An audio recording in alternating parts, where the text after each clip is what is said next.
Cette histoire de cholestérol, immédiatement, est entrée en relation avec des intérêts industriels notamment.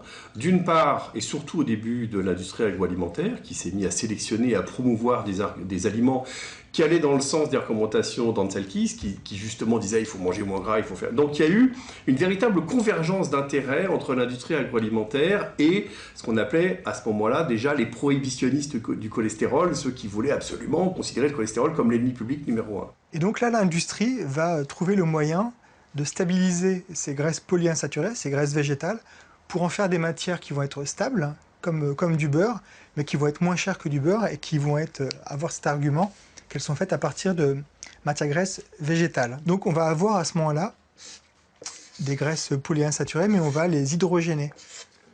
Et donc on va pouvoir faire entrer à l'intérieur de ces molécules de l'hydrogène qui va venir compléter les places libres et qui va donc faire quelque chose qui ressemble en fait en structure à ces acides gras saturés. Et quand on fait ces processus d'hydrogénation, 100% des graisses ne vont pas être hydrogénées. Donc on va se retrouver avec certaines graisses qui sont un petit peu différentes, qui vont avoir une hydrogénation partielle.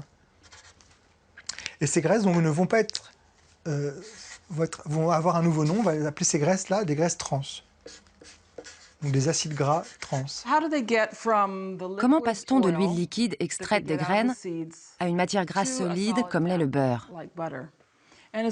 C'est tout un processus. D'abord, on extrait l'huile des graines à très haute température et ce qui en ressort est un magma noir, infâme. C'est dégoûtant. Ensuite, on le nettoie un peu et intervient l'hydrogénation partielle. On mélange l'huile avec de la poudre de nickel et dans un grand réacteur à haute température et sous haute pression, on injecte de l'hydrogène. Ce qui rentre dans ce réacteur, c'est de l'huile liquide. Ce qui en ressort est une chose semi-solide qui ressemble à du fromage de campagne gris.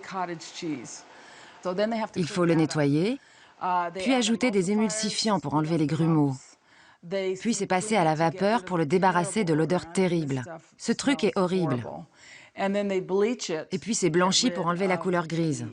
À ce stade, on a ce qu'on appelle de la pure matière grasse végétale qui est utilisée dans tous les biscuits, les crackers.